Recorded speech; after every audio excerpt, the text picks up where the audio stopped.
Alright, so here we have Alphicans and Filthy Frank going into game 1 in their set. We got Filthy Frank picking a Zelda pick, a pick that was seen earlier on VGBootCamp 1. Yeah.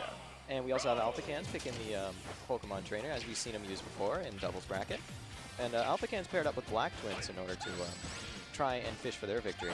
All right, so 5,000 CAD is actually $3,725.35. Well, that's actually ridiculous, but that's still quite a bit of money, man, to say the absolute least. So hopefully these players definitely bring, or they better bring it here. So this is my home sweet home right now here for Alphicans. Obviously, we got to see him play a little bit earlier on in doubles, play very, very well. But obviously, this is a much different event right here. This is singles, ladies and gentlemen. So with this in mind, there's no one to piggyback on. Yeah, this is all you.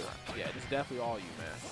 So Filthy Frank playing a character like Zelda. Zelda is a character I feel like has been getting a little bit more representation, just in terms of like notoriety in Smash Ultimate. We didn't quite see it as much in Smash 4 because this character has some pretty glaring flaws. And I'm not saying that those flaws went away, but I think just with the engine of the game, Zelda gets a bit more time to shine, especially looking at what we've seen at Prime Saga with Samsora versus man, is it Ven? I believe his name is Ven, who plays Zelda out there as well, too. So that was a really, really good set for those of you guys at home who want to go back and watch that and see some more strong level Zelda play.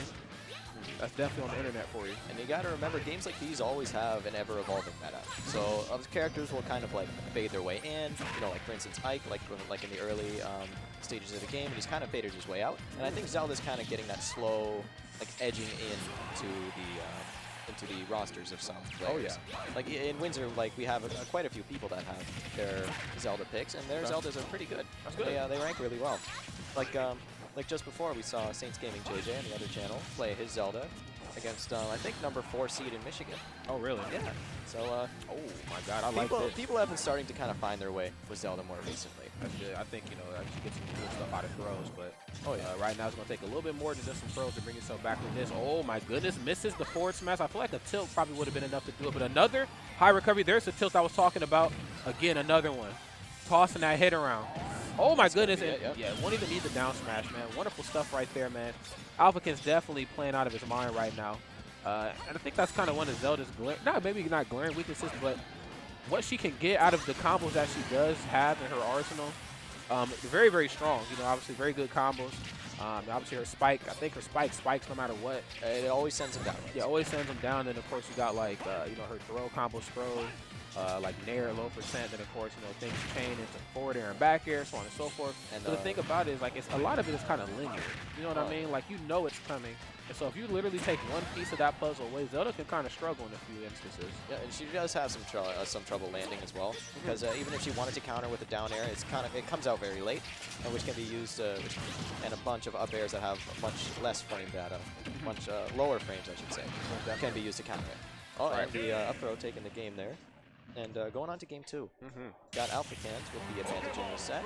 Yeah, see if Filthy Frank's gonna want to make a switch up with this character. Possibly, man. Maybe if not the character, maybe just like a switch up in play style as well too. Like there was a lot of things obviously I like that Alphicans did, but a couple of things there that Filthy Frank did, I think kind of resulted in him losing that match the way he did. And I think where he kind of struggled was Ivysaur.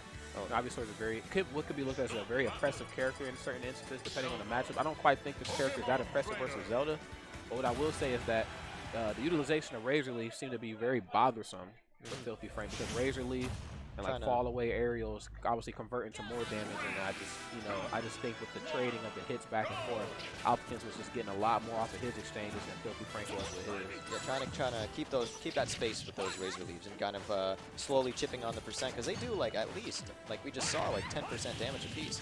So even with like the stale moves, it's still like racking on like 10, like 9, 8, etc., etc. That's right.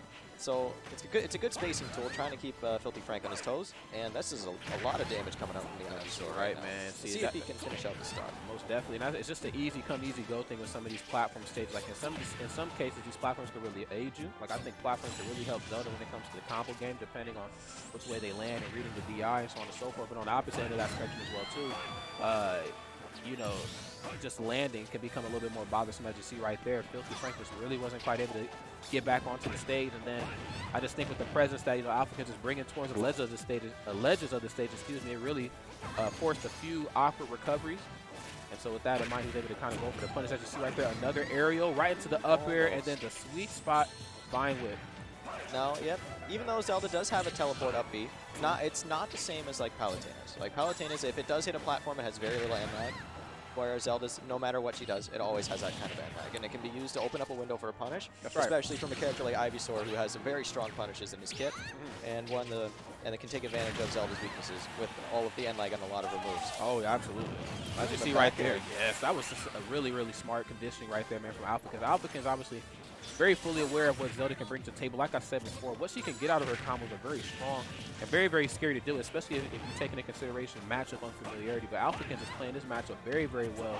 As you see right here, you know, he might not know all the ins and outs of what Zelda can do. He's certainly taking away some of the basic mechanics of just even playing this game competitively, and that's landing, man. Look at this. Punishes another poor landing. Trying to go for those down airs to try and spike Zelda downwards. The hitbox on that down air will be strong enough just to kill her outright. That's a one and done. That's right. Yep. Okay, lands with the nair, good coverage. Oh, see if he can use Charizard to try and close out the game here.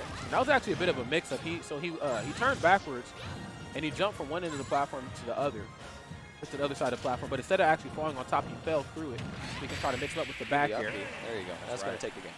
3-stock coming up from Alphicans to close out the set. Now, look, you could be upset getting smacked up by Ivysaur, but you can't be mad at getting smacked up by Charizard, right? We see Filthy Frank smiling. We know he had fun with that set.